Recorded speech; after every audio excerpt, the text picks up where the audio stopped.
Yes, yes, yes. What's going on, family?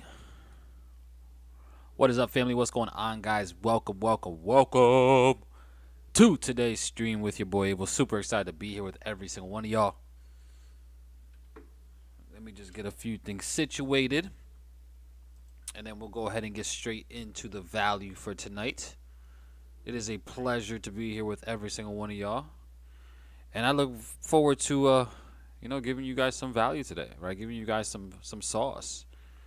But if I'm gonna be honest with y'all, it's probably not going to be a long stream because for this week, guys, I'm really going to be probably on the sidelines for the most of this week just because there's a lot of things going on this week, right? We have midterms elections, guys, that is happening right now. The results are coming out right now for midterm elections, which is definitely causing some volatility in these markets.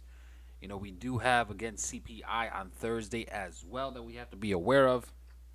So overall, if I'm being honest, this week is going to be a week, guys, where I'm pretty much, for the most part, going to be pretty much sidelined, right? Just allowing the market to do what it does, not trying to force it, not trying to chase anything, but letting the market do what it does, right? But in the meantime, in between time, family, go ahead and drop those locations in the chat.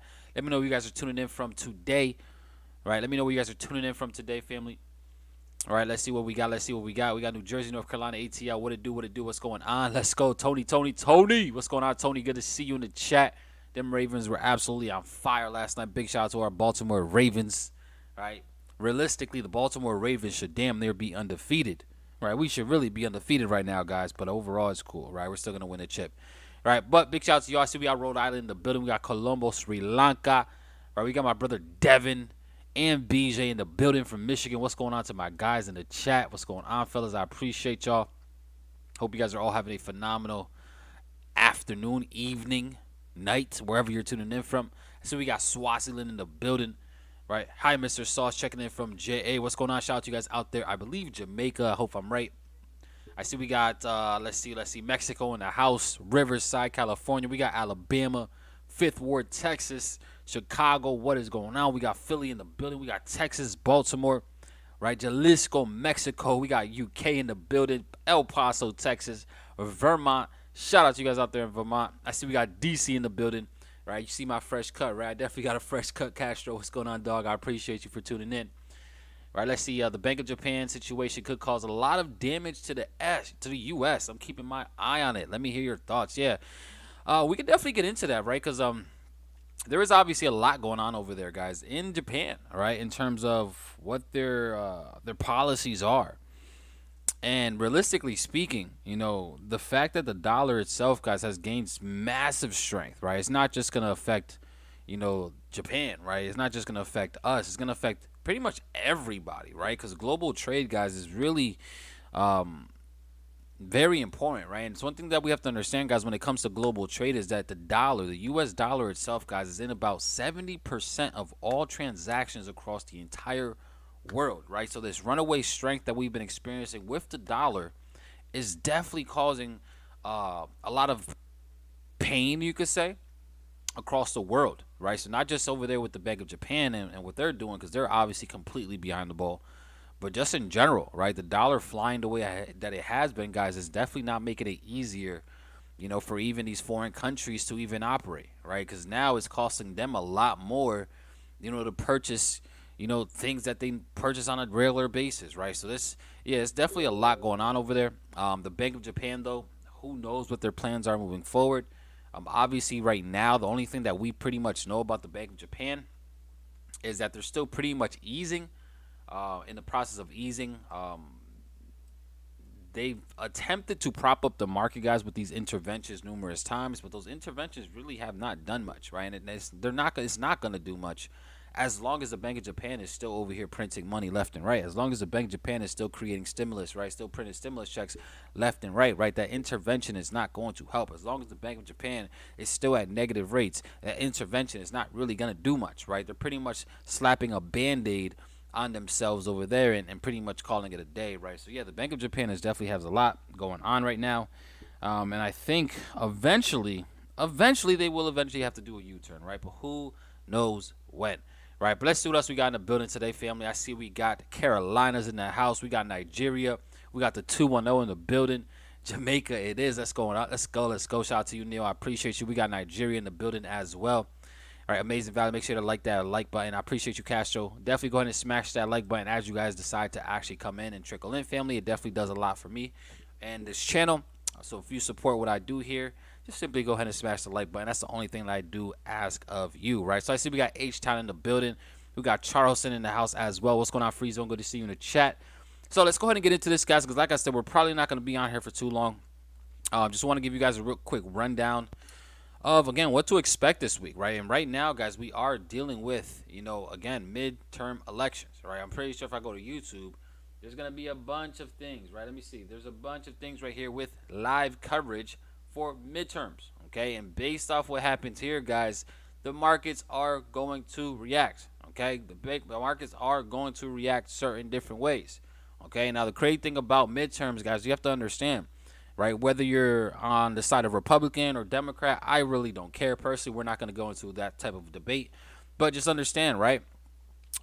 Depending on what side truly ends up really controlling, whether it's the House, the Senate, that's going to really influence, guys, how these markets move, right? Because, Republicans have their own agenda, right? Democrats have their own agenda, right? And these agendas, guys, typically are not coinciding with each other. Right, well, we look at the Republican side, and the Republicans are more so focused on capitalism, right? Where Democrats are more so focused on socialism, right? Where, again, those are completely different sides of the spectrum, right? So whatever side does win can absolutely influence these markets, guys, for sure, right? So we have to be aware of this. That's also probably the reason why we've seen a lot of volatility in the markets today. It's just because we have so much going on right now in terms of midterm elections. And I'm interested to see exactly what does happen, right? Because, again, if Republicans start to really control the House or the Senate or whatever the case may be, we have to be mindful of that, right? Because that could really cause a shift, or at least we can start to experience a lot more pressure on the Federal Reserve, right, to actually do that U-turn a lot more sooner, right? So it's just things like that, guys, that we have to be aware of, right? And we also have, even rumors of President Trump, right, or former President Trump, guys. In the next few days, I believe they said on the 15th, President Trump is about to make a major announcement, right? That major announcement is probably the fact that he's actually going to be running for this next term, right? And if President Trump does get back into office, we have to understand how that's going to influence these markets, right? President Trump, once he steps into office, he's going to try to force the Federal Reserve to turn the printer back on. Right, he's going to try to pressure Jerome Powell to go ahead and start lowering rates again. Why? Because, again, the Trump administration's main focus is to really have a strong market, right, a strong economy. So they're going to really try to pressure Jerome Powell to lower rates, to turn the printer back on, right, to stop tightening and actually start easing, so that we could start to see the market start to rebound, right? So, again, we have to understand, guys, how important it is. Or how much influence, the politics really does have on these markets, right? Because there's a lot of influence from the political side in these markets, right? But overall, like I said, that's pretty much what happened today. All day today, guys, we have experienced a lot of volatility in the markets, and you guys can look at that by just going straight to the charts. If you really look at this market, guys, overall, I mean, you can look at gold, right? Gold absolutely went insane today.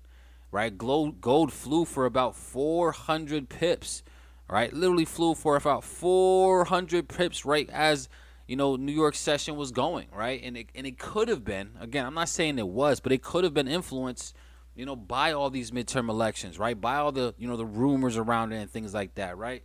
So we've seen a lot of volatility today because of that. But now that we are going through the elections, I'm personally going to probably be on the sidelines because of the midterm elections, right? And that's why I've been telling you guys, I've been updating you guys in my Telegram today. And I told you guys that I'm going to be sitting on the sidelines this week, right? I'm going to be sitting on the sidelines at least definitely for today, because you just never know how these elections are going to come out. And you really don't know how the market is going to interpret these elections. But what we do know is that there's going to be a ton of volatility, right? And if you don't know exactly on what side this volatility is going to lean towards, it's probably best to not even trade. I mean, guys, the number one rule in Forex is capital preservation, right? The number one rule in Forex is capital preservation. right? So if you are not fully aware of what's actually happening, right, especially when when we have a time right now where yeah, we have midterm elections, then it's probably best just to stay on the sidelines, right? So it's things like that, guys, that we have to be aware of. Okay, give me 1 second. Okay, so that's just a few things that we have to be mindful of, guys, for sure, right? But let me go ahead and see who else we got in the building today. I see we got Cincinnati and Ohio. What's going on? We got Baltimore, Maryland in the building. You know the vibe. Shout out to all my Baltimore fam. I appreciate y'all. I love you guys. Shout out to the Baltimore Ravens. All right, we realistically should be undefeated, but it's cool. All right, shout out to the Eagles. I see we got Eagle fan in the building as well, right? I see you guys at 8-0. That's cute, right? That's cute and all, but just know we're gonna win the chip this year, right? And I say that with confidence. Right? I see we got Christian in the building. What's going on? Shout out to my guys out there in Chicago. We got Toronto in the building as well. What's going on? Shout out to you guys out there in Toronto. But that's what we are dealing with today, guys, right? We're dealing with midterms, and now we also got to start to prepare ourselves, guys, for Thursday. Thursday we have CPI. All right, again, CPI is definitely going to be a big thing. All right, this is going to tell us, guys, if inflation is starting to continue to tick lower, right, or if it's actually going up higher. All right, so let's actually take a look at the pretty much the trend, guys, for CPI, right? Because if we look at this, ever since, again, back in 2020, CPI, guys, just been going up, right? We've been going up. All 2022, we've been going up until recently, right? Back in July, we were at that 9.1% level, right? So ever since July, though, we have started to see this thing turn around. Now, come Thursday, we're really going to see if this thing is going to continue to turn around or if we actually see a spike in CPI. Now, how I'm interpreting this, guys, right? Anything above 8%, I still think the market is going to have to be, or the market is pretty much going to start to price in the fact that Jerome has to be extremely aggressive.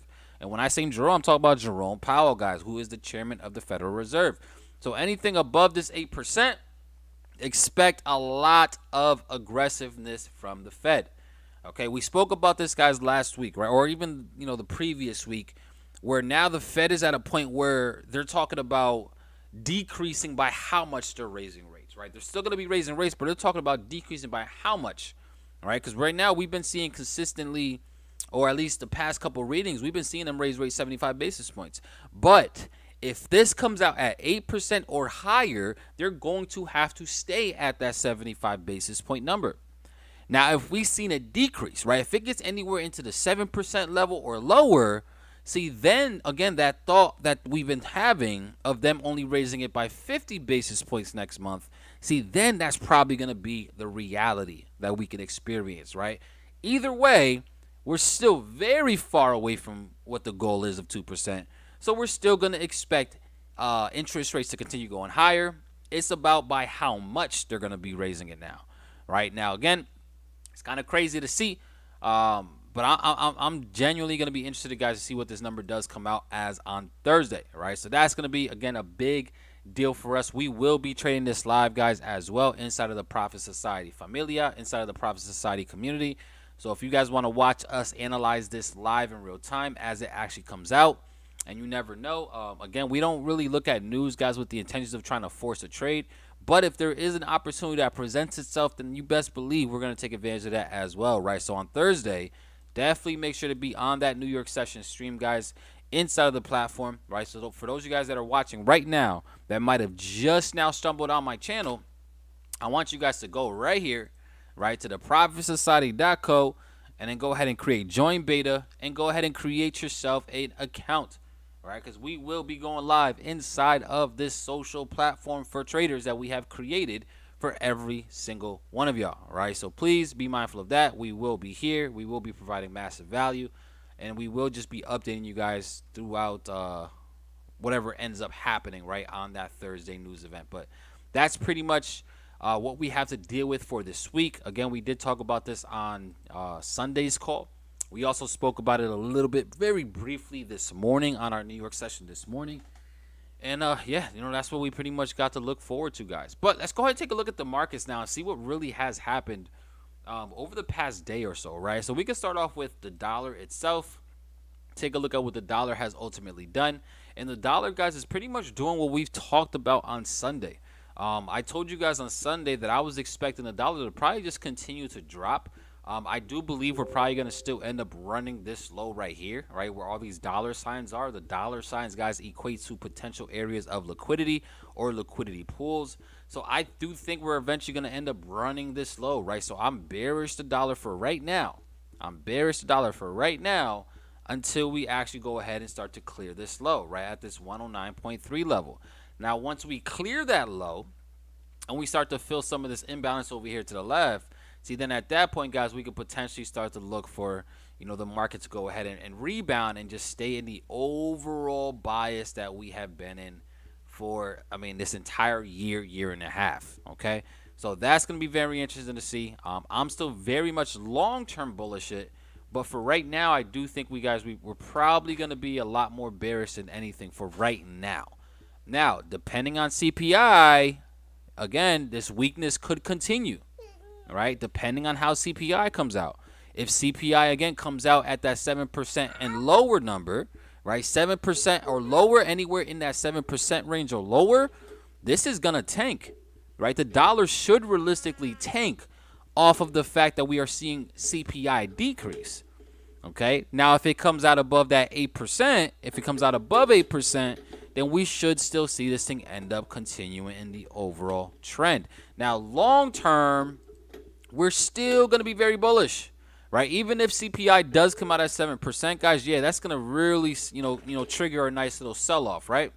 But even then, we're still raising rates. The Fed is still very much hawkish, so we still eventually will continue, guys, going bullish long term, okay? So that's just, what I'm doing, how I'm looking at the markets, how I'm interpreting it in terms of news and data, and using the fundamentals, guys, to really try to paint a picture here, guys, that we can go ahead and take advantage of for sure. All right, so that's pretty much what I'm looking at for the dollar. I'm still very much bearish. So maybe we can see the market give us, there could possibly be a little pullback in this market. I would realistically think that we're probably going to end up running this little high right here, coming up to here, run up into this high, and then from there go ahead and give us some bearish pressure, to the downside overall.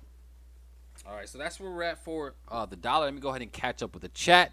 Let's see, Wagwan, my brother, what's going on? Will, I appreciate you. Shout out to my guy out there in Queens. Let me make sure my daughter doesn't just shut off my computer. What are you doing? Get away. All right, let's see. We got Cincinnati, Ohio. We got Melbourne, Australia. What's going on, George? I appreciate you, my brother. We got Southern Michigan. AJ, what's good, dog? I appreciate you. Let's see. They better hope they don't go undefeated all season and lost to the Super like the Packers. So we're not gonna talk that negative energy, Winston. We're just not gonna do it, right? The Ravens is winning the whole thing, and that's fine. All right? I'm just being honest, right? But let's see. I see we got Jamaica in the building. Stop hating on Dallas. I ain't even say nothing about Dallas. Right? But if you want, we can get into a whole conversation on Dallas and how. Never mind. We're not even gonna get into that, right?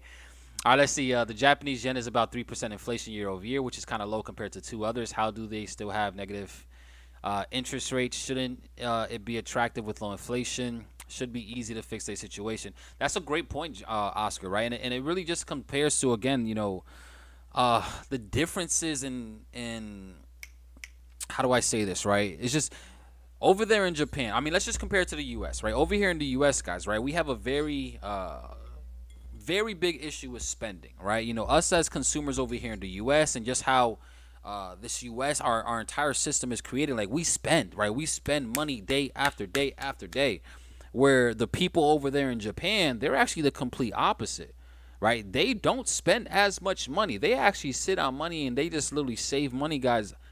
All the time, which is why their inflation is still so, is relatively low against comparing it to every other central bank and every other economy.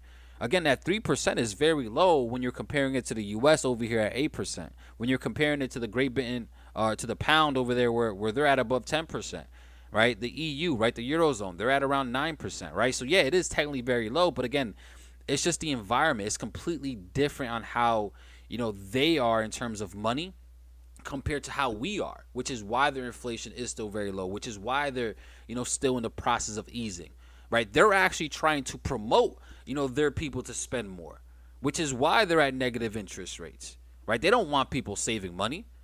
Like, if you have money over there in a bank over there in Japan, guys, and you're at negative rate, you're literally losing money, right? So it's so low because they actually want people to start spending, but that's not what they do over there in Japan. They hoard money, they sit on money, they save money all the time, and that's why it's a completely different ball game from what we have over here in the U.S. or what we have anywhere else in the whole world, right? So it is very interesting to see exactly what actually does end up happening, but because of their quote unquote how they're handling things, it's going to be interesting to see what their Bank of Japan does end up doing. All right, they're going to have to try to do something to try to slow down the sell-off or the yen weakness that we've been experiencing all year. All right, so it's a lot though. Right, it's a lot of different factors that we have to really just keep in mind, for sure. Right, so let's see what else we got here. Where do you look up the news, right? So I look at this right here, the economic calendar. I use investing.com. But in terms of news, like I really just do a lot of research, guys, on YouTube. I watch various YouTube channels. I watch Bloomberg TV. I watch Fox News Business, CNN Business, right? I really don't prioritize one over the other. I look at all of them.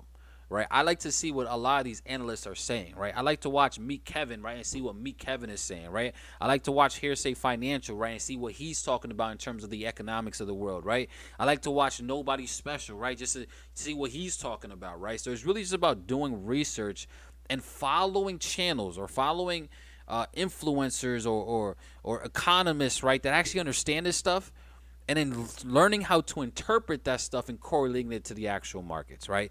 So that's literally all I do here, right? When I'm looking at news, that's what I do, right? I take the information from the people, and then I learn how to correlate it to the actual currency market itself, right? But let's see what else we got here. Was the morning call recorded? I missed that. Every call that we do in the morning, they are technically recorded, but for some reason, it's not uploading to the actual website, right? So we do have the recordings, which we will eventually end up adding to the site. But for right now, yeah, it's just not automatically uploading like it should be, right? And we're working on that. We will get that fixed for sure so that it does automatically upload for everybody. But for right now, yeah, we gotta upload it for you. Right, but let's see. Hey, but why did the Dixie drop when last month's CPI was positive, right? And then that's a great question, right? And it could be a bunch of different factors, right? It's not just one thing, guys, that causes these markets to move. Right, it could be a bunch of different factors, and this is stuff that we talk to you guys about, pretty often this entire month. Right, was the fact that we were going into midterm elections. Right, was the fact that we are going into Q4, or that we are in Q4. Right, which Q4 is probably going to be, a quarter where we do see GDP finally start to expand whenever that data comes out, because we're expecting consumers to spend because it's holiday season. Right, so there's a lot of different factors as to why, the dollar probably dropped. But I'm still very much bullish, right? I'm still very much bullish, right? Do not allow these little sell-offs that we've been seeing for the dollar, guys, confuse you, right? The Fed is still very much hawkish, right? The market is still going to be very bullish as long as the Fed is very much hawkish, right? But it could be a bunch of different reasons, right? And I can't pinpoint just one, right? Because it is a combination of different factors that could have led into this dollar weakness that we actually seen all last week, right? Literally just reacted, guys, from the top of this channel up here, right? Like literally just reacted off of there. Now I'm gonna be looking though for dollar strength to come in very, very soon once we do close and swipe this low down here at this 109.3, right? So, but yeah, I wish I could give you a better answer, but it's just a lot, right? It's a lot of different factors that could be influenced that for sure. Let's see, GJ had a nice area for longs. Yeah, we'll definitely take a look at GJ as well. In fact, let's actually go ahead and take a look at GJ right now, guys. So this is my bias here for the dollar. I do expect this thing to continue selling off for right now. So yeah, I think once we get to this 108.5 level, 108 round level, we could really start to look for some longs again. All right, so let's see what else we got here. Let's go look at GJ now.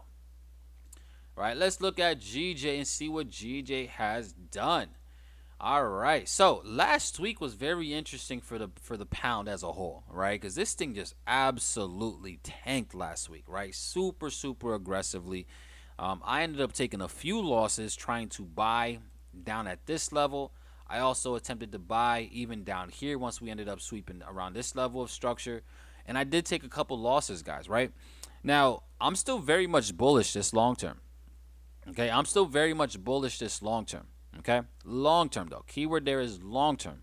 And I say that because long term is long term, right? From the short term perspective, guys, GJ could very well still drop if it really wants to, right? If we really look at what structure is telling us here, right? We've seen this market overall give us this nice strong push up, broke structure to the left, broke structure to the left, right? We created that higher high, we created this higher low, higher high, right? And then we seen a pretty aggressive sell off right back down, right? That also broke internal levels of structure. And now we've seen the market pull back up, come back up into this area of structure right here, pretty much retesting this entire level right there. And yeah, I see it. There is a potential for this thing to actually go ahead and continue going bullish, but I personally don't see it just yet, right? And I could be wrong. Again, I'm not perfect, right? But I just don't see it. I think that there is actually a very possible chance for GJ to actually come and run these lows, right? Because again, when I'm looking at these markets, guys, I'm trying to figure out where the market is going to go, right? I always keep in mind of where there is potential liquidity, right? And where we can expect the market to go based off that liquidity, right? And I think that there is probably going to be a lot of liquidity, guys, below this structure point right there that I just drew, right? That little zone. So I wouldn't be surprised if we actually did see this thing actually run lower, come and break this support, grab some liquidity, close maybe this imbalance over here to the left, and then from there we could potentially go ahead and look for this market to rebound back bullish. That's what I think. That's my opinion, right? It looks good in my opinion, right? And I think that there is a very, very possible chance of the market really doing that, right? So I'm more so leaning towards the bear side. Now, if we end up breaking above this level right here, right? If we end up closing above this 168, 169 level, actually, this 169, if we close above that 169, see, then I might actually be changing that and saying, nope, we're actually going to go ahead and start running right from there, right? But as long as we are below this 169 level, I think it's, you know, the path of least resistance is probably going to be more so to the downside to start capturing, again, these areas of potential liquidity where the dollar signs are. Okay, I think we could really see this, you know, lower low, lower high, lower low type of sequence really truly play out. Now, again, I could be wrong, right? So if you're more so looking for a bullish play, if you think you're gonna buy, I mean, by all means, right? Don't let me influence you out of a position that you think is probable, right? You know, stick with what you believe in, right? Especially if you're already experienced trader, then yeah, don't let no trader influence your decision, right? If you think we're gonna go bullish, then by all means do your thing, 100%. You know, but for me, my perspective, I think we can actually see this thing continue to drop some more. All right, that's just my opinion for GJ. So I would be looking for some continuations, personally speaking. Now I see what you're looking at too, right? Because I get it, I see it. You know, we did have the market come here, we broke this low, but we actually seen a very strong demand pick up. So I see what you're looking at. You know, again, we did have a very strong 4-hour candle, right, that ended up engulfing. So I see it. But again, even for that, I think we're just going to end up running this low, right? I think we're going to really end up running. I don't think that this low right here, this level of structure, I don't think that that's a strong low. I think that there's a very high probability of us running that low. So, yeah, I would be looking for some opportunities to go ahead and go bearish, in my opinion. Okay, and I say that a lot because I want you guys to understand it is just my opinion, right? Like I said, I'm not psychic, right? I can't predict with 100% accuracy what these markets is gonna do. I just look at the market, see what it's telling me, and then just react to what the market is telling me. But with that said, if we break above 169, I am definitely back bullish if we break above that 169. Okay, let's see. If you look at the weekly time frame, we are rejecting major zone. Let's go take a look at the weekly real quick. All right, I see it. I know what you're talking about, right? You're talking about this entire level of structure right there, right? And I get it, I see it, but you have to also think about it, right? Look at right below this level right here. All right, like, could the market hold this level and go bullish? 100%, which is why I'll be waiting for that 169 to break. If that 169 breaks, then yeah, there's a very good chance that we do continue going bullish, right? But I would be waiting for that 169 to break before I'm looking for any buys personally.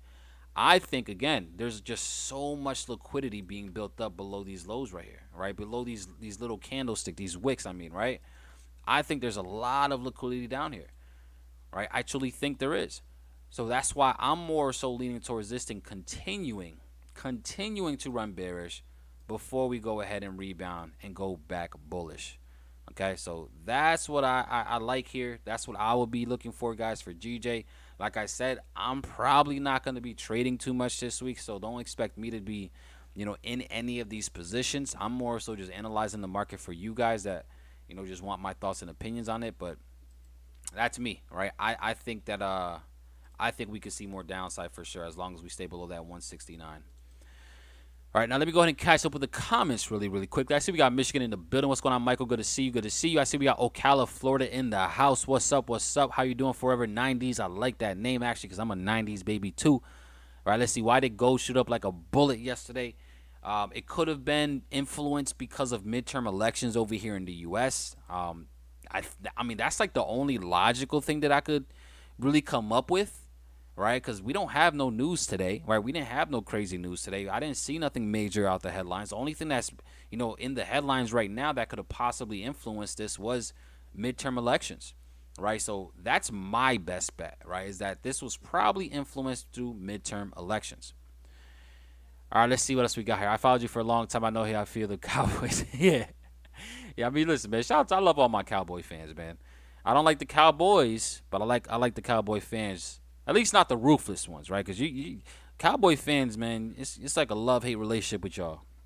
Because y'all are some diehard fans, but sometimes I be thinking you guys are from the loony bin. I'm just being honest, right? Don't shoot me. Don't kill me, right? But, yeah. Like I said, we're not going to get into that, though. Right? I might have to make a whole different stream just to talk sports because I could go on a whole rant about sports for sure.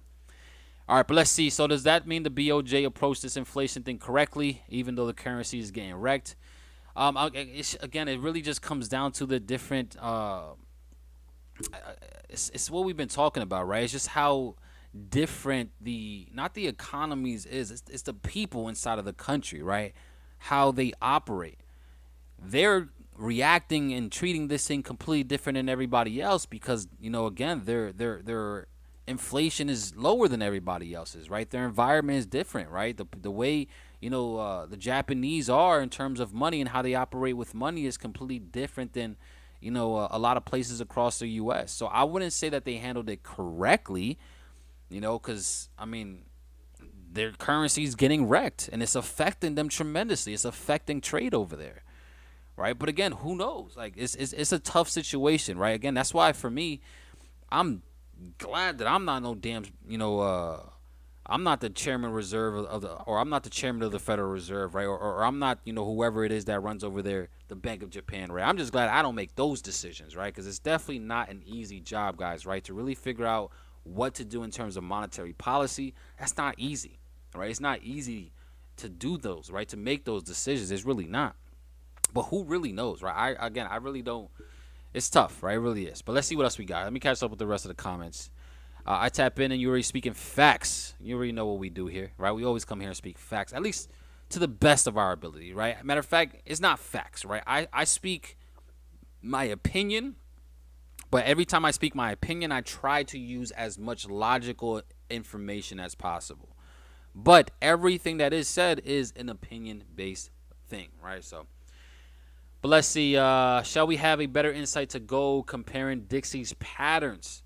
That's a good one, right? It's very interesting. Again, like if we really look at how gold reacted, guys, and we look at every other currency across the board, we really didn't see nothing too. I mean, the euro spiked up a little bit, right? It spiked up about 70 pips or so, but nothing as aggressive as this 400 pip rise.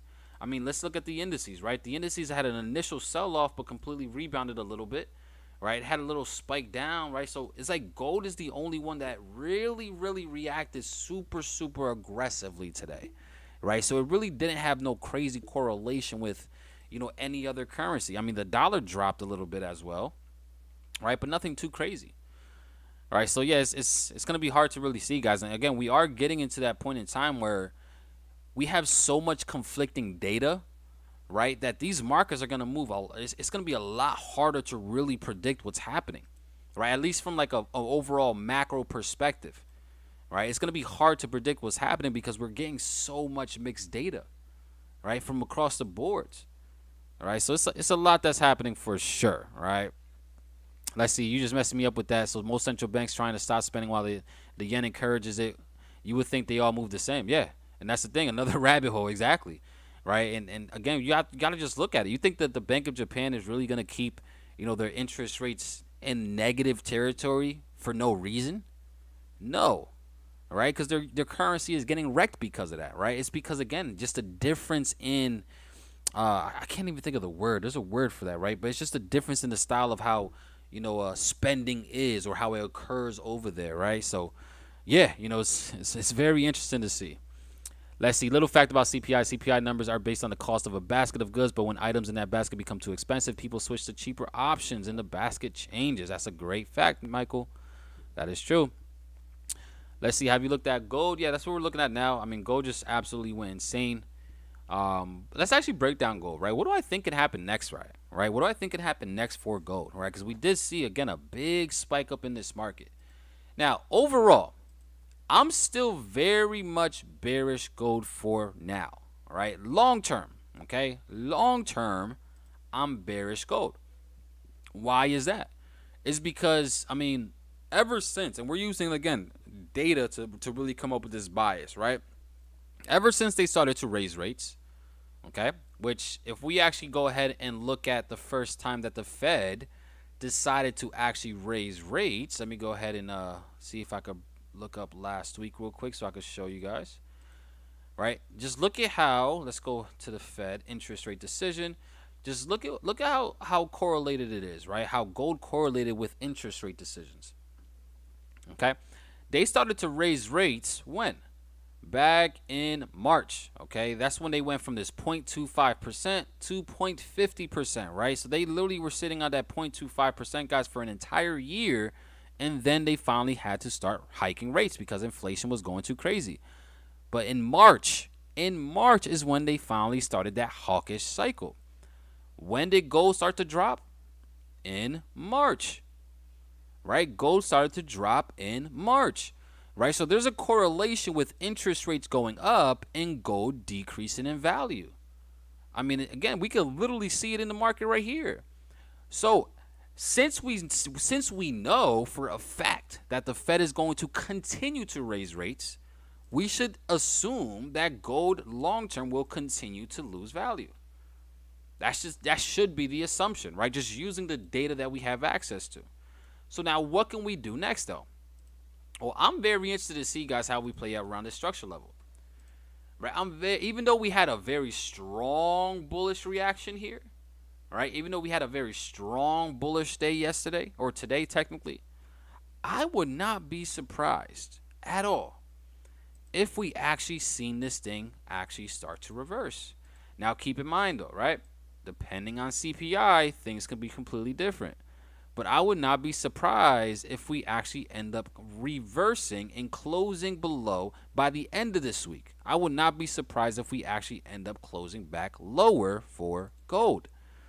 Right? So if I was trading this week, I would probably be looking for some short opportunities. Just my opinion. Right? I would probably be probably looking for some opportunities to go ahead and go short. Just wait for price to tell you that, though. Right? Don't just randomly take the trade. Wait for price to tell you that it wants to go short, and that's what I would be actually going ahead and looking to target, is lower pricing here for gold. If we look at what we're doing here, guys, even on the smaller time frames, right? We had this massive run up today, right? We ended up creating this high right here, right? And now we're actually starting to create lower lows, lower highs, lower lows, right? So we are starting to see some bearish structure come in. Now, what I would be looking for if I did want to see gold go lower, I'm not interested in anywhere around here, right? We have these equal highs up here, guys, that are pretty obvious, right? So if we can see price for gold, now again, I'm not sure if this is going to happen. This thing could very easily just continue to drop from right there, right? But if I'm looking for an entry, right? Something that my boy Skag said that really stood out to me the other day, right? He says you want to be greedy, right? But you want to be greedy with your entries, not greedy in terms of your stop loss and how much you're going to risk, but you want to be greedy in terms of what your entry should be like. So if I wanted to be greedy with my entry, then I would want to see the market, guys, probably rebound for gold, go ahead and run above this equal high up here, and then off of that run of the equal high, see if we can rebound, and then from there, that can potentially trigger a major sell-off, depending on how we play off of this high up here. If we go ahead, I mean, let me just show you guys what I'm talking about, right? Keep it simple really quickly, right? Let me go ahead and just highlight this range, right? So if we are able to see price do something like this, right? Let me go ahead and bring this out, right? Let's say price is pushing up higher, and we see the market come here, guys, and it actually breaks above this level right here. Something like that, right? With a nice strong candle that breaks above these highs. If we see this market come back in this range, right, off of that, right, and we see something like this now, we see a nice strong rejection from this high up here after we capture liquidity, see, that is going to trigger, in my opinion, that sell-off that I'm anticipating to come in. So I would be looking for something like this to happen, a run of the highs, but then go ahead and collapse back below that structure, right, after the grab of liquidity, and then from there, we could potentially go ahead and start to look for lower pricing. I mean, we can all see, obviously, the big imbalance that was left behind through, by today's run, the bullish run that we experienced. And then, obviously, we can go ahead and start to, target back all the way down to close these imbalances, right? But that's literally what I would be looking for, something like this. And it's very possible for it to happen, right? It is very possible. In my opinion, I think it is very possible. Right, I think it can happen. We have liquidity above this little trend line right here too that probably will want to get tested. So yeah, a push up into this level could definitely go ahead and potentially give us a nice opportunity to go bearish there for gold. Right, so that's my opinion here on gold as well. Let's see. Every economy is different. Some are net spending, others are net savers. Yeah, that's a great way to actually put it, 20 pips average. I appreciate you for putting it that way. 100%, right? Some economies are net spending and others are net savers, 100%. All right, let's see what else we got here. Let me catch up with these comments. Let's see. Let's see. When do you trade the most? So I normally trade, we do this pretty consistently, right? We're on Asian sessions, but we also go live New York sessions as well. All right, let's see. Abe gonna be on airplane mode this week. I'm telling you, right? I'm chilling. Again, I know how to pick my battles, family. Right, I know how to pick my battles, right? Like it's very hard to really figure out how the market is going to react to midterm elections. I know that. I'm not going to be trying to trade during that stuff. I'm good, right? It just doesn't make sense to me, right? I know how to pick my battles in these markets, and I think that's the reason why I've been here long, right? I've been here for the past 8 years trading now, right? It's because I've been able to grow into the trader that is not trying to jump into trades every single day. And I know that some of you guys on this call right now, right, every single morning, you open up your MT4, especially if you have money in your account, you feel like you have to place a trade. I was that same way, right, where every single day, if I funded my account, I felt like I needed to trade. I don't know what it is, right? It's like a mindset thing. Like I need to trade or I feel like I'm not productive. I'm not being productive, right? Because I'm not actually actively taking trades. But you can be very productive, guys, and not take any trades. In fact, sometimes the best trade to take is none. Right? It's about picking your battles, right? It's going to be a volatile week this week. I'm picking my battles, right? I'm chilling on the sidelines. I'm going to be observing, seeing what the data comes out as. And then probably come next week, I'll be ready to go ahead and dominate again, right? And absolutely crush the markets. You got to learn how to pick your battles. Right, so, yeah. So this is what I'm looking at for gold, though. That's going to be very interesting to see what the market does end up giving us. But I think that, yeah, a sweep of this high up here around the 1717 could potentially trigger some selling off. Let's see what else we got here. GBP CAD, right? Let's go take a look at GBP CAD real quick. See how that's actually going, because we talked about GBP CAD a while ago, and let's see what we have here, guys. So GBP CAD was a very interesting one, right? I think it was Eric that actually brought that up. Shout out to Eric, right? But this thing has literally been doing crazy numbers, guys, right? This thing ended up dropping around 600 pips. 600 pips, right? 600 pips from where we initially talked about it 2 weeks ago, right? It was like 2 weeks ago we talked about this, right? Yeah, about 2 weeks ago. Dropped around 600 pips. Now, we did end up actually rebounding some, but we left behind this weak low right here. So I'm still very much expecting potential selling off here. All right, I would like to see this thing continue to sell off. There is a chance though, guys, that we do end up. I mean, there is a chance for us to pull back a little bit higher. You know, maybe to go ahead and target above these little highs right here. That's an ugly dollar sign. That's an ugly dollar sign, right? We might be able to. Again, this is going to come back all the way back. It's very possible for this market to spike back up to this levels before us to continue. Right, but I'm still very much expecting continuations to the downside long term. Now, again, we're looking at this thing, guys, from the 1 hour, 2 hour perspective. Another way to really identify potential entries, especially if you're looking for the continuation to the downside, wait for structure to break.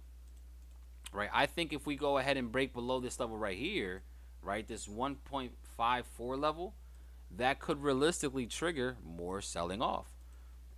Right, so if you are looking at GCAD, I would wait for a break of this 1.548.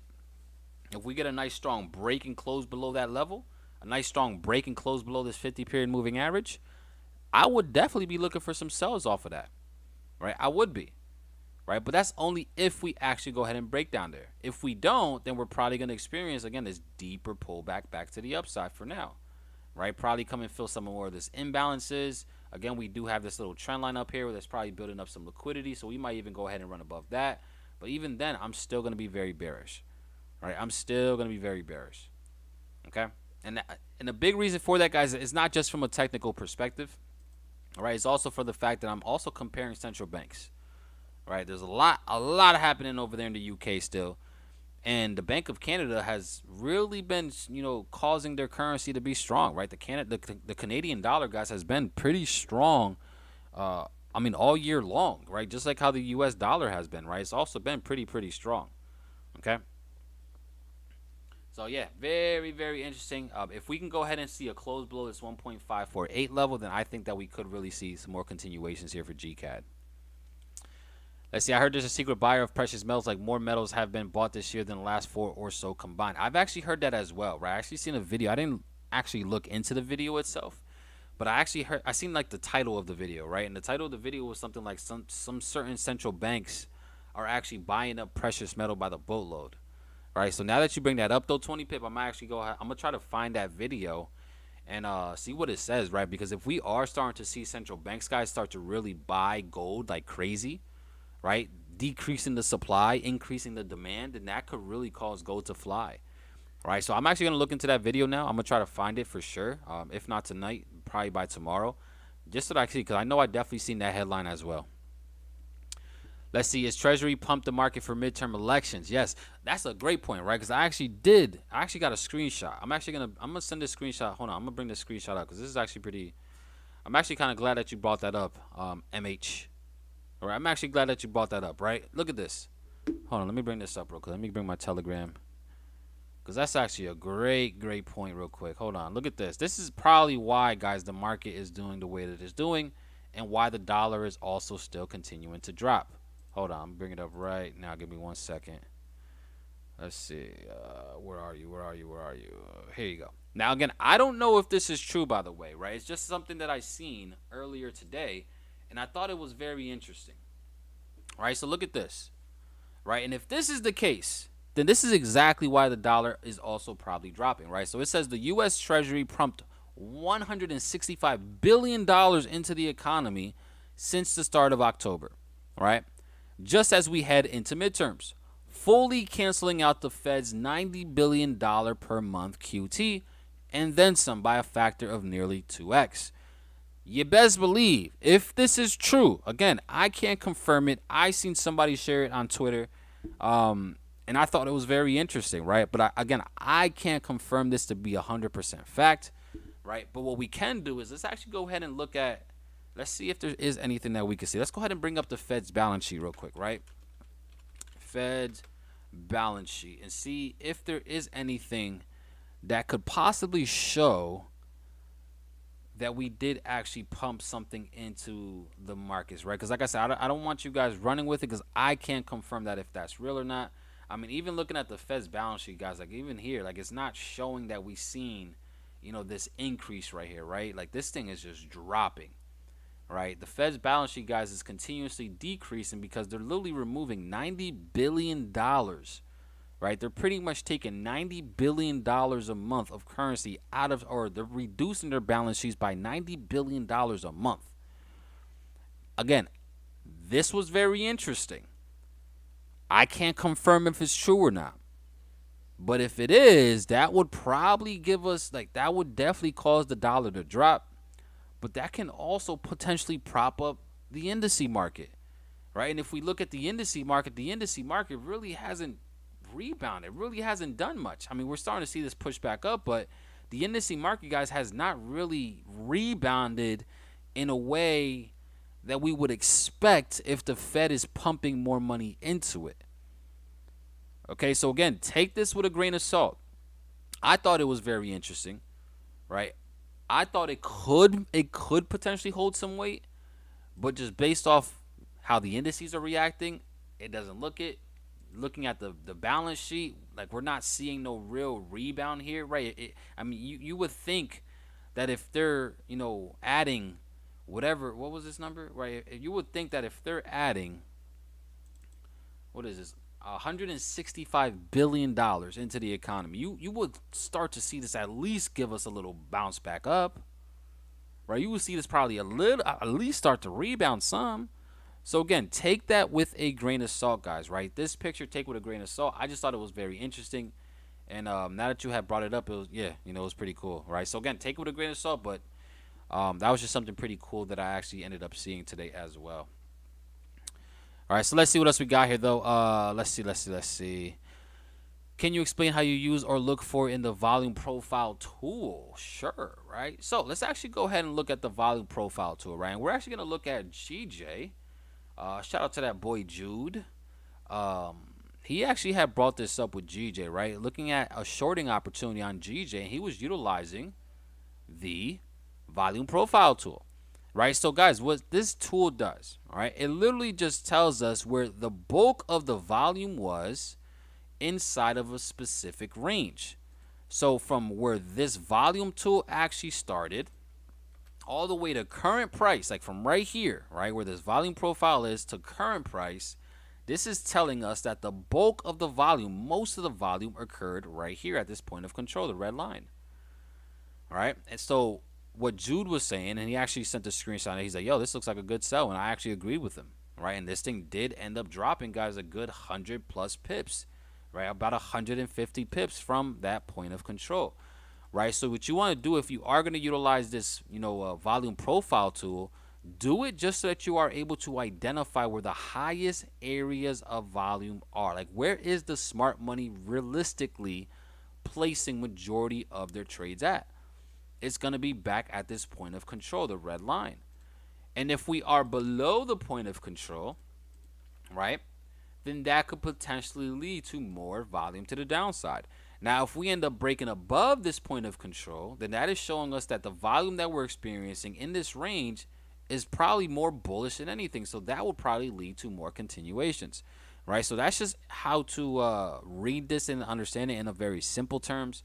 I will eventually create an entire lesson on this, guys, especially for those of you guys that do end up buying, that are either a part of my boot camp, right? Shout out to you guys that are a part of my boot camp. I appreciate y'all. I love y'all. But yeah, when I'm creating my entire course right now, right? I've been telling you guys that, right? But I'm going to create an entire lesson on this, on volume profile inside of my course. But I'm just now getting into this, right? I've only been using this tool. I've heard about it. I know exactly how to use it, but I haven't actually used it until recently, right? So I've been using it, guys, probably for the past few weeks now, 2 to 3 weeks, and I've been seeing some really, really good results with it, right? So I'm going to continue to use it, but eventually I will create, a segment on this on my course so that anybody that is interested in understanding this, you guys can actually go ahead and access that, right? And anybody that's in the boot camp, you guys know, if you're in my boot camp already, you guys are grandfathered into my course, which is pretty lit, right? So, but yeah, I'll eventually create something on this and teach you guys how to really use that for sure. Let's see. The crypto market went bananas today, right? You know why the crypto market went bananas, JC? Do you know why? Generally speaking, all right? Do you know why? It's because there's a lot happening right now, guys. We had one of the largest exchanges, FTX, right? We had one of the largest exchanges pretty much almost go bankrupt, right? They're pretty close to actually going bankrupt, right? FTX, guys, is a major crypto exchange. Okay, now they do have different divisions. They have their division over here in the U.S., right, which is the division that pretty much is they actually purchased the naming rights for the Miami Heat, right, the basketball team, the Miami Heat. You know, that arena is called FTX Arena, right? So it's a big corporation, right? They're actually doing things like that. But they also have a department or a division that's overseas. Now, the division that's overseas, that is the one that is pretty much at a point where they don't have enough liquidity to actually honor the withdrawals that are being placed right now, right? And because of that, now they have to go ahead and try to find more liquidity in different places, which is kind of forcing them now to be bought out by Binance, right? Binance is the largest exchange. It's not one. It is the largest exchange in the world, Binance. So Binance is actually in the process now of pretty much saving FTX, but also in the process of completely taking over FTX. So because of that, and because of all the fear and doubt, because of this whole situation with FTX, right, and the issue with liquidity, that is why we've seen Bitcoin absolutely tank, right? I mean, look at this thing absolutely collapsed, right? The moment that there was the rumors in the news, guys, that FTX was probably gonna, deal with a lot of liquidity issues, this thing just started tanking, right? Ethereum started to tank, right? So yeah, it's definitely very crazy right now, right? And I'm not going to stick on the crypto topic for too long unless you guys have questions. But I will say this, guys, for anybody that is a crypto enthusiast like myself, do not leave your crypto on exchanges right now, right? I do not trust exchanges, okay? Over the past couple of years, we have seen numerous exchanges, right, absolutely go out of business, go bankrupt, okay? And I would not be surprised if we continue to see a lot of news and a lot of headlines, guys, where a lot of the exchanges definitely do go out of commission. So do not store your cryptos on these exchanges. Take it offline, right? Put it on your ledger, right? Put it somewhere, just not on these exchanges, guys. These exchanges are not safe right now. They're not reliable. A lot of them are experiencing liquidity issues, right? So just be mindful of that. It is very dangerous to keep your cryptos on exchanges right now, okay? So that's how I feel about crypto, right? Yeah. All right, let's see what else we got here. I think that had more to do with FTX. Yeah, exactly, Michael. It really did, right? It did. Abel, which EMA is that? So I use a 50-period EMA. That is a 50-period EMA, right? I did have the 200 at one point, right? But that's the 50-period EMA. Let's see. Let's see what we got here now. Let me catch up with the comments. If gold reaches 1726, you bet I'll sell the hell out of it, 100%. Let's see. Off what time frame would you look for that stop loss hunt? So I'll probably be looking at it. If we're looking back at gold, right? I'm going to be looking at gold, guys, probably from, obviously, the smaller time frame is usually going to be my entry, right? So probably like the 15-minute time frame, 5-minute time frame, right? If we could see that grab up there, liquidity, which, I mean, look at gold right now. What is gold doing? Gold is starting to rebound, right? So if we can see, guys, gold do this, right? If this thing continues bullish and we see something like this on the 15-minute to 5-minute time frame, then yeah, that is a potential entry. But if this thing breaks above it, guys, and it does not come back below, then do not try to sell it, right? I mean, that should be common sense, right? Only look for the sell if we grab liquidity and then we rebound back below that level of structure, okay? If we grab liquidity and then we rebound back below structure, then and only then will I be looking for, some shorts on gold. All right, but 15-minute, 5-minute time frame is really where I'll be looking for sure. All right, let's see. You don't learn the oven is hot till you touch that joint again, bro. 100%. Right, that's a great analogy. I love that analogy. All right, let's see. You give Nuggets always only love. I appreciate that. I really do. Let's see. Facts, but I've been very picky with my trades this week. I have not experienced the markets during election week, so this is a good opportunity for me to sit back. Exactly. I mean, again, pick your battles, right? You really gotta pick your battles. Let's see. Damn, 160. No wonder gold flew like that. Again, take that with a grain of salt, though. All right. Let's see. The U.S. Treasuries have a different balance sheet. They'll know. Wouldn't we see that on like the yearly curve or something? Very possible. It is very possible for sure. I'll actually do a little bit more research on that as well, right? The U.S. Treasuries, and their balance sheet. I don't. Yeah, I'll look into that. All right. Let's see what else we got here. What do you think about GU? Will it actually become stronger? Let's take a look at GU real quick. Let's see what we got here from a bigger perspective for GU. All right, so GU itself, I do think that we can go bullish. I'm very interested, guys, in looking for GU to come all the way back up to this 1.17 level. I think there's a very good chance for us to make our way up to here at the very least. So at least for today, or at least for right now, I will be looking for some buying opportunities here for GU. Where can we look for some buys from? Well, if we are able to go ahead and see price go ahead and run this low, and again, just keeping things very, very simple, right? If we are able to see price go ahead and come back bearish, I would be looking to buy it probably right back down around this level around here, right? Around this 1.148 level, right? If we can go ahead and get back down to that 1.148, I think that that can give us a nice opportunity to then go ahead and go long and reach us into that 1.17 level, right? 1.169, 1.17. So that's what I will be looking for GU from an intraday perspective. From like a right now perspective, that could be a potential play. Now keep in mind though, right? If we do continue bullish, all we're doing now is building up all these levels of liquidity, right? So that's why when we get up to this 1.17 level, I think there's going to be a very, very big opportunity, guys, for us to look for some shorts to go ahead and start capturing all of these levels of liquidity. Right, but for right now, I'll rather just stick with this little order flow right now, right, and probably look for this buy up, right. But I want to see, a buy off of this 1.148 level. So that's my opinion here on GU and what I would look for if I was to actually go ahead and trade it. Let's see, yo, Abel, you got a Black Fire deal for us? I'm about to get it either way though. This last week, yeah. So this is gonna be the last week for the boot camp for sure, right? Well, technically next week is gonna be the last week because the moment we launched the Profit Society, is the moment that the boot camp itself will no longer be available, period. All right, because then it's all going to be tied into my actual full course, and yeah, the price is going to double at that point, right? So, but yeah, you have technically this week and possibly next week. And there is a Black Friday deal, right? 10% off. Use ProTrader. ProTrader gets you 10% off.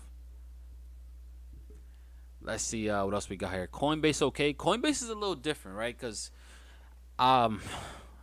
Coinbase it's a tough one with Coinbase, right? Because I personally think Coinbase could be safe, just because a big reason, guys, that a lot of these exchanges are now dealing with a lot of liquidity problems is because they're taking all of this capital that they're getting, right, and they're doing certain things like lending it out, whether it be through staking or things like that, and it kind of locks up all this money. And now when people want all this money back out, there's not enough to actually pay out. Where Coinbase attempted in the past, they also wanted to offer their form of staking, right? Go ahead and take money, lend it out, or even just earn interest rates or offer interest rates to other people. But Coinbase couldn't do that. The SEC actually shut it down, right? So Coinbase itself, they literally just get your coins and they sit on it, right? So their reserves are probably a lot better than what a lot of these other exchanges are. But even then, right, just don't make it a habit to keep your crypto on these exchanges. Make it a habit to put it on a ledger, right? I actually have a ledger. I have a SafePal Pro. Let me see if I can.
So I actually have a ledger right here. Let me see.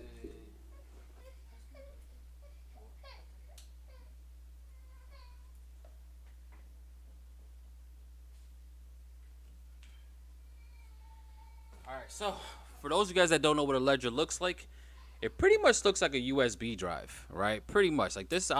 You guys are not probably. Let me see if I can get like a bright screen real quick. There you go. Yeah, this is a bright screen. All right, so this is my ledger right here. I actually have this one.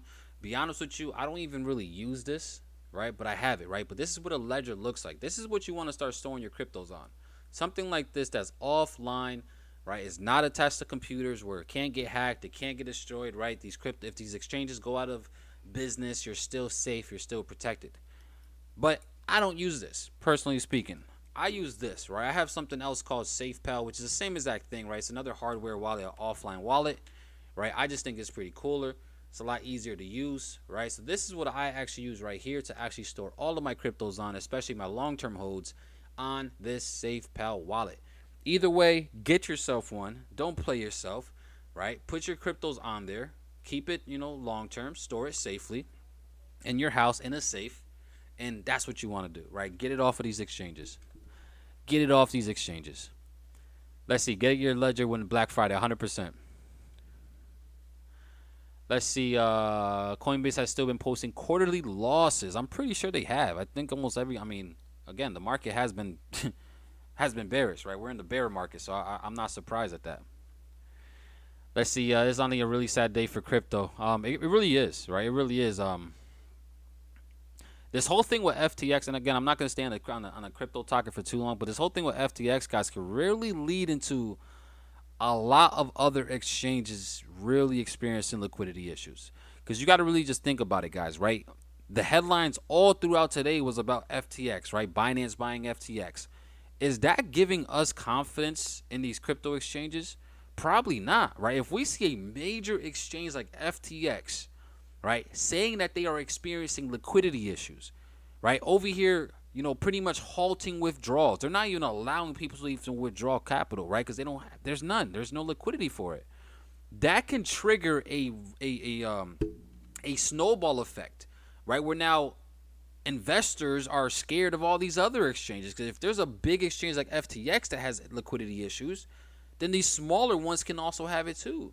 So now we're probably seeing a lot of people running to try to liquidate their crypto, and that can really lead to, again, more liquidity issues across the board for a lot of different exchanges.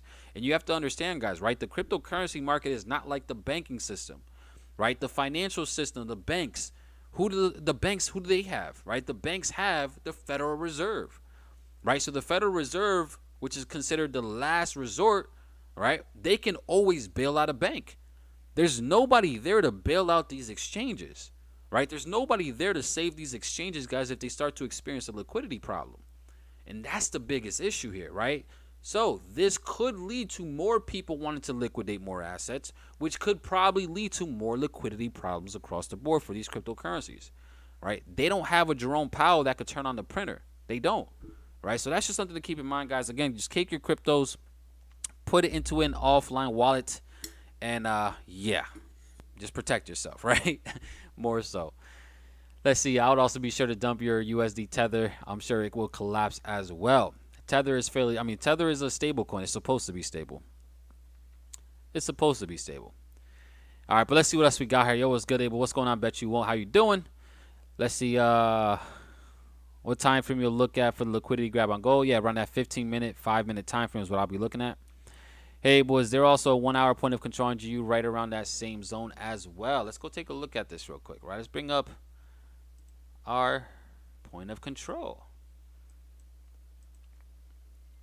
And I'm actually going to bring up both of mine real quick, right? Because I want to see where we're at in terms of liquidity, right? So I like this, guys, right? Again, I really do think for GU, we can make our way. Look at this right here, right? So I'm using this volume profile tool, guys, because I'm really just comparing where bulk of the volume was. And bulk of the volume was for the last 2 sessions that we experienced are all in here. So guess what? If we see price come back down into this level, we can expect potential volume to push price back up if we are going to continue bullish. All right? If we're going to continue bullish, then yeah, that's how that can really happen. Okay. So yeah, that's very interesting play though. I think looking for some buys off of GU around that 1.148 could really do some things for sure. Let's see, big cap, big company. Thank you for your input. 100%. Coinbase has BlackRock invested into it, and some big, yeah, it really does. But again, just stay woke. I don't think Coinbase will ever experience any issues. In fact, guys, like the CEO of Coinbase actually created a thread today, pretty much just giving everybody some more confidence, right? So let me go ahead and see if I could find those threads, right? Because he was pretty much just protecting or talking about everything, right? But look at this guy right here. I actually seen this earlier, right? This is what happened here, guys, with the overall cryptocurrency market today, right? FTX secretly insolvent, Bitcoin testing new loans, Alameda is toast, Binance planning to acquire FTX, right? The FTX token FTT is down 80%, right? CZ, who is the pretty much the head guy over there at Binance, announces proof of reserves, right? And so that's just a few things that actually happened overall in the crypto space, right? But let's go ahead and look at what the owner of Coinbase or the CEO of Coinbase actually said today. Let's see if I could actually bring it up, right? I need to find his actual Twitter. Here it is, Brian Armstrong. Right, so look at this, right? So he actually talked about it, right? Literally just so, again, reassure people, guys, that Coinbase is safe, okay? So let's go over this real quick. So first off, I have a lot of sympathy for everybody involved in the current situation with FTX. It's stressful anytime there's a potential for customer loss. We decided early on to be the most trusted crypto company out there, and the events of the last 24 hours underscore why this has been so important. We'll continue to work with regulators around the world and help build trust and reliable products for the industry.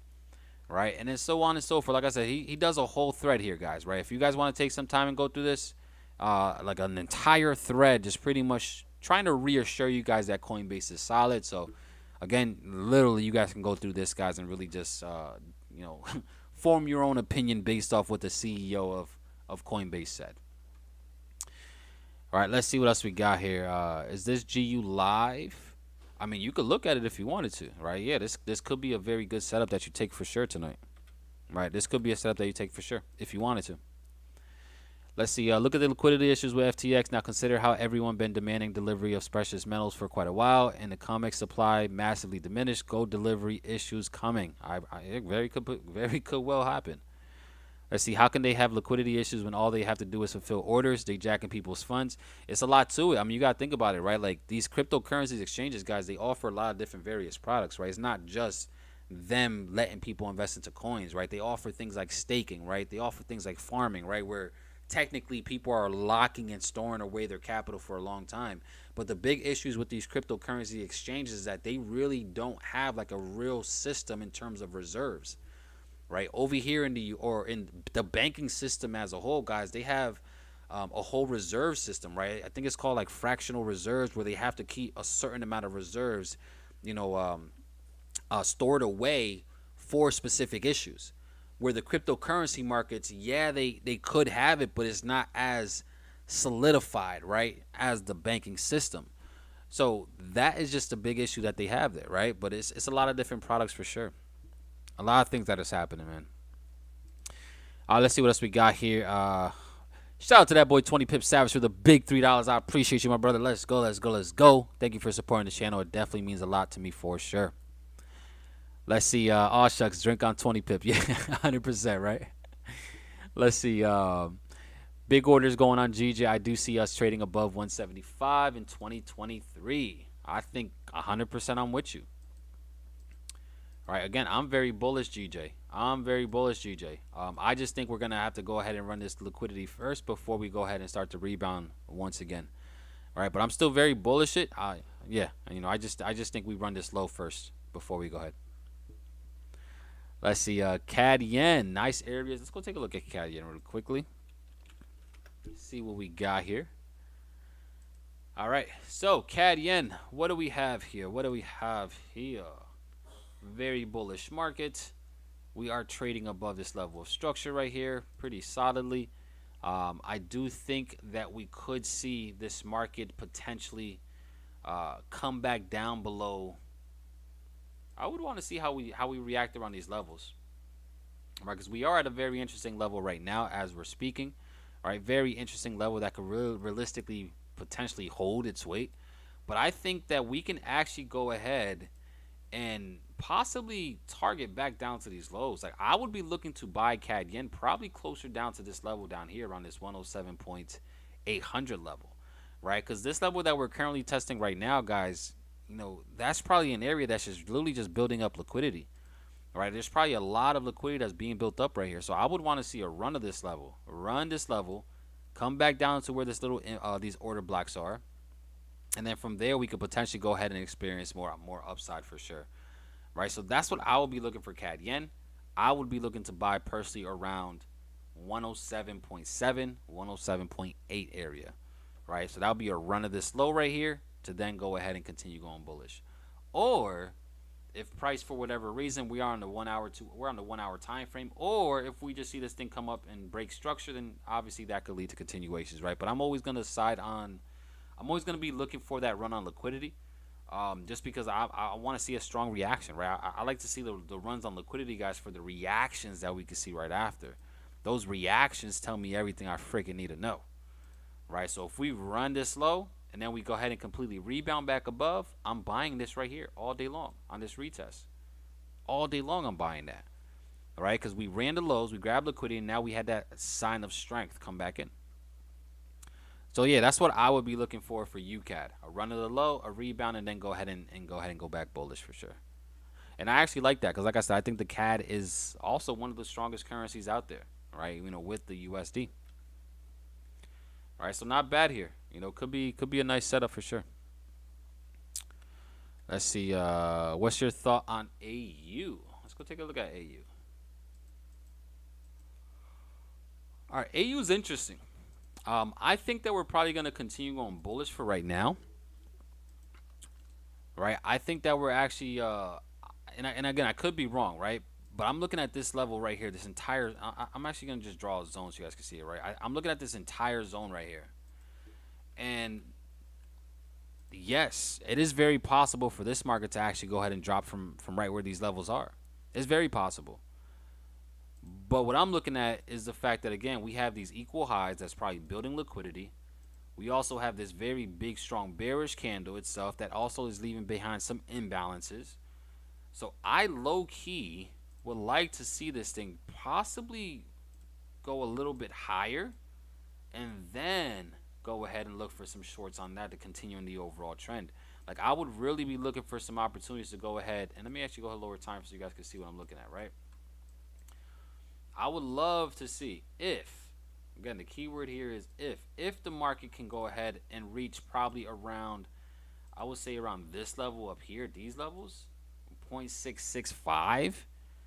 I think that there's a great opportunity for us to go short from those areas up there. I'm not too convinced on this level of resistance right here whatsoever. I think we're actually going to end up running that resistance probably by tonight in the morning.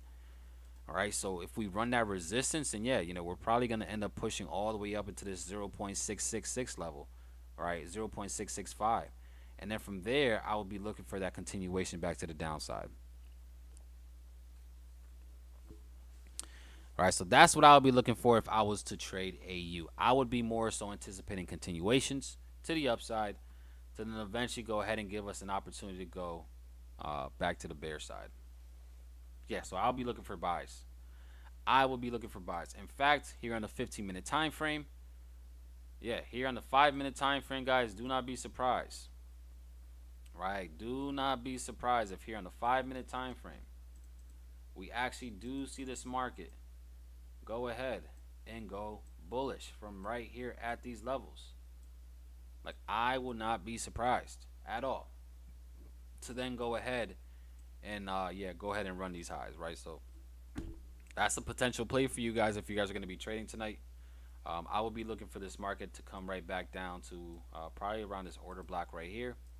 Little pause in the market, and then from there, yeah, that's a very, very potential play for sure, guys, right? So for anybody that's watching AU, that could be a nice opportunity going into tonight, going into tomorrow.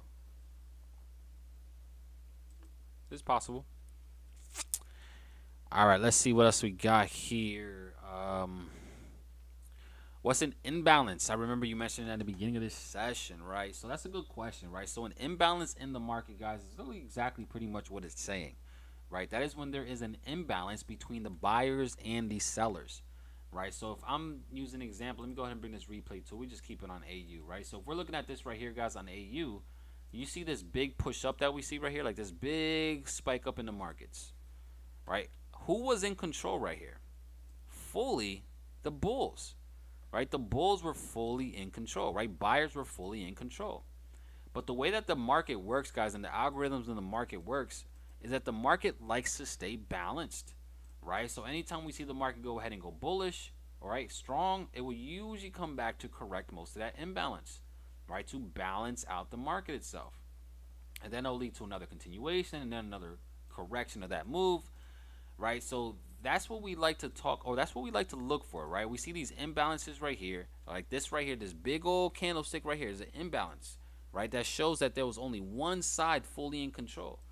So we have to assume eventually, not, and again, don't try to like say that it's gonna close, like these imbalances close right away, right? An imbalance could take 5 minutes to close, an imbalance could take weeks to close, right?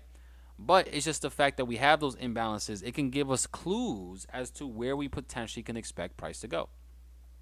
And as you guys can see, the market spiked up, and yeah, it came back down and closed this entire imbalance, right? Look at that. You see how it did that? Right? Strong push up. The market came back down and closed this entire thing, right? We also have now imbalance even on the sell side right here. This big old candlestick right here, this big drop, right? This entire level. Let me actually go ahead and highlight this for y'all. Like this entire level was imbalance. This entire level right here, right? Where there's literally just one side of the spectrum being offered. Now we have tested inside of the imbalance a couple times, but we still have some more imbalance left over. So we could potentially expect the market to go ahead and fill some of that imbalance, especially if we're again expecting the market to go higher anyways, then we're probably going to end up filling that. All right, but that is what an imbalance is when there's an area in the market where there's only one side of the spectrum fully in control, whether it be buyer or whether it be sellers. And you use that as in clues. Use it as clues as to where we can expect price to actually go ahead and go. Let's see what else we got here. Will you still be looking for buys on UJ? Let's see. UJ is interesting. All right, I'm not liking how we're playing down here at these levels. Because in my opinion, if we were gonna go bullish off of this structure right here, because I'm pretty sure this is what everybody's looking at. I mean, there is still a very good chance that it does go bullish. All right, I just don't know if it's gonna happen from here. All right, I wouldn't be surprised if we actually seen the market come back down and just test down here at these levels. Like, I wouldn't be surprised if we came down to this lower level just to go ahead and capture all the liquidity, because there's a lot of people that are probably buying right off of this level right here. Probably a ton of buyers off of here, a ton of buyers. That's building up liquidity. The market is liquidity driven, right? So I would be expecting this level to probably get ran through right now at least, and then from there maybe down around this 144 level we can go ahead and start to look for some more buys off of that, right? But I'm a buyer around that 144 level. I'm not too much. Again, price could go off from more of this levels at this 145, but that's not where I would like to trade. I think that that's just going to attract a lot more buyers only to go ahead and trap them, capture liquidity before we go ahead and go back bullish. So that's what I would be looking for. Let's see. UJ been on a sell. Did you go over EU? I'll look at EU in a second for sure. UJ thoughts on the sell around the 145.2. So yeah, you just want to see a break of this. I mean, if we break it, I mean, yeah, you could target down to this 144, right? 144.1 if you wanted to. But again, just like I mentioned, around that 144.1, that's probably where I would start looking for some buys again. I would expect demand to come back in. You know, this market, guys, is extremely bullish. Like, don't sleep on UJ. This thing has been flying this entire year. All right, so I have a problem with personally looking for sells. I'm really not too much of a fan of selling UJ. I really like just to I like to set up for the next buy opportunity. All right, that's just me, right? I'm not a fan of selling the yens right now. I'm just not. All right, I'm just not. Let's see. Let's go look at EU really quickly. All right, so for EU, similar concept like with what I said with AU. I think that there is a chance for us to see higher pricing. To be honest with you guys, like I would like to see EU make its way up to this 1.015 level, right? Which is not that far away. Sheesh. Right, it's not that far away, right? But I really want to see price go a little bit higher, and then go ahead and start looking for some more selling pressure. Overall, guys, we're still very much bearish EU. So yeah, I would look to sell it probably around this 1.019, 1.02 level. Around that 1.02 is probably where I would be looking for some shorting opportunity here. On Euro USD.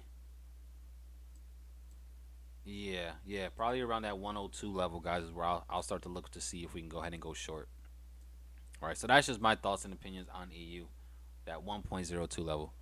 All right, but let's see. The only thing is pretty insane how the market is moving insane. Swing trades that used to take weeks in these markets, it takes days. It is, right? It's a very interesting time that we're living in, right? Very interesting time. When I first started trading 8 years ago, like you had a good idea as to like how much pips can do, or how much like these pairs are gonna move in terms of pips. I mean, you can literally just Google it too, right? Like if you Google, right, currency pair pip movements, I forgot what it is, right? Forex pairs pips per day, right? Like there's a whole bunch of different things that could tell you, like on average, right, how much pips these currencies move. There's a bunch of them, right? Look at this right here. Like it tells you, like on average, how much they move. But this is all back in the day. Now, these things move a lot more aggressively now, right? Especially right now with what we're dealing with this year, right? These pairs, guys, are not playing games. Like they are extremely volatile, right? So just keep that in mind. It has been, we've seen an increase in volatility tremendously this year in these markets. 100% we have, which is kind of insane. All right, yeah. But besides that, though, family, I do appreciate you guys. That's gonna be it for tonight. I'm gonna go ahead and hop off. We do have New York session tomorrow morning, so if you guys do want to actually trade with us, right? Because this Asian session is more so just analysis, right? But we want to show you guys how to execute. Now, again, I'm probably not going to be trading, but it's not just me on tomorrow's New York session, right? You know, I do have the team with me. So if you guys want to see us execute trades, right, then make sure to jump on tomorrow. It will be live on this platform right here, right? So if you guys are not a part of the greatest social media platform for traders, that's literally on the up and up right now. You know, we're still in beta testing phase. Keep that in mind. But yeah, you know, go right to the profitsociety.co. Go ahead and create yourself an account. And then, yeah, you'll be able to jump on our New York session with us tomorrow live, right, for free, right? We don't charge for this for right now. Everything is free on this platform. As of right now, it's free. We do have a lot of things that are going to remain free long term. But, yeah, you know, I look forward to seeing you guys all there tomorrow morning. Right, so without further ado, though, family, I appreciate you guys so much. Thank you guys for rocking with me tonight. It means a lot. I'll see you guys all tomorrow morning. And, yeah, hopefully you guys gain some value today.